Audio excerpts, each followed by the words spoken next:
Márcio, do Jornal da Band, doutor, eu quero entender o seguinte: nós temos uma lei penal aqui no Brasil e temos a lei da ficha limpa, certo? Nesse momento, pelo que eu entendo, o ex-presidente Lula, ele está dentro da lei da ficha limpa. Por isso que agora começa o processo no TSE com os prazos devidos em relação à impugnação ou não da candidatura dele.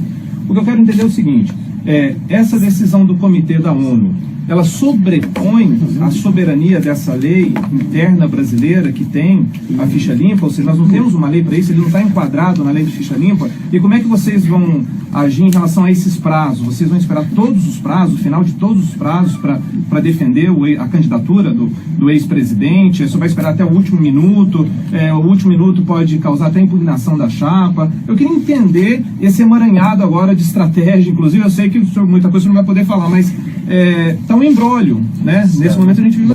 O processo do presidente Lula é um processo marcado por claras violações a garantias fundamentais, é um processo marcado por nulidades flagrantes, um processo marcado pela falta de imparcialidade na condução e no julgamento, é um processo marcado pela ilegalidade das condenações que foram impostas a ele pelo juiz de primeiro grau e, posteriormente, pelo Tribunal Regional Federal da 4ª Região.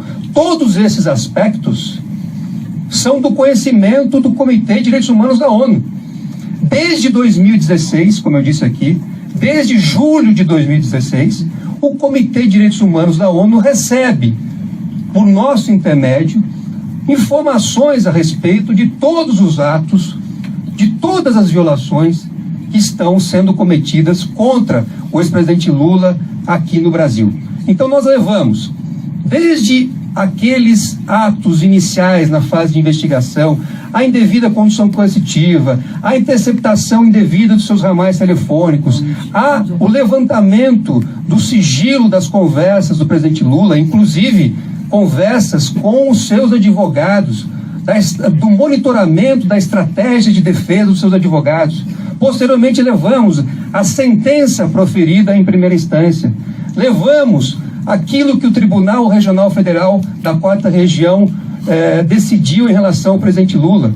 E mais recentemente também atualizamos o comitê sobre fatos que chamaram a atenção não só do Brasil, como de todo o mundo. Um dos fatos narrados no pedido feito no mês de julho para que houvesse essa decisão hoje foi aquela sequência de decisões no dia 8 de julho, quando o presidente Lula teve um alvará de soltura expedido em seu favor e um juiz que estava em férias e depois um desembargador impediu, inclusive por ligações telefônicas, que essa ordem de soltura fosse cumprida. Então todos esses fatos que nós conhecemos foram levados ao Comitê de Direitos Humanos da ONU. Então não foi hoje, não foi agora que o comitê tomou conhecimento das grosseiras violações que estão sendo cometidas contra o ex-presidente Lula. E não há nenhum conflito, na verdade, porque o artigo 25 fala que nenhum indivíduo pode ter seus direitos políticos cassados sem que haja um processo justo.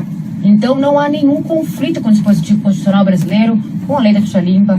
Então o que há o reconhecimento é de que falta um julgamento justo e pela irreparabilidade dos danos aos direitos do ex-presidente Lula, há sim essa liminar, ela é vinculante porque não teve um processo justo que antecedesse qualquer tipo de violação, qualquer tipo de cassação. Mas agora nós temos o Jeffrey... Não, só sobre o prazo, que não ficou, o senhor não falou sobre o prazo. Eu perguntei sobre os prazos. Não tem prazo. Hoje do TSE, eu estou falando da candidatura. Na verdade, a ONU não pediu ao Brasil que instaure um procedimento para apurar.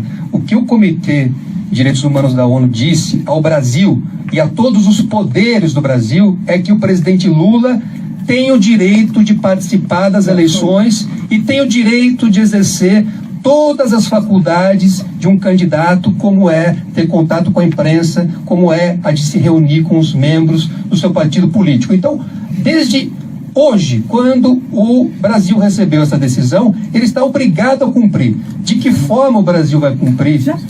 Isto não cabe a nós aqui discutirmos. O fato é que o presidente Lula tem que estar nas eleições, tem que participar das eleições, senão o Brasil estará descumprindo uma decisão proferida por uma corte internacional cuja jurisdição foi reconhecida, obrigatória, foi reconhecida em 2009.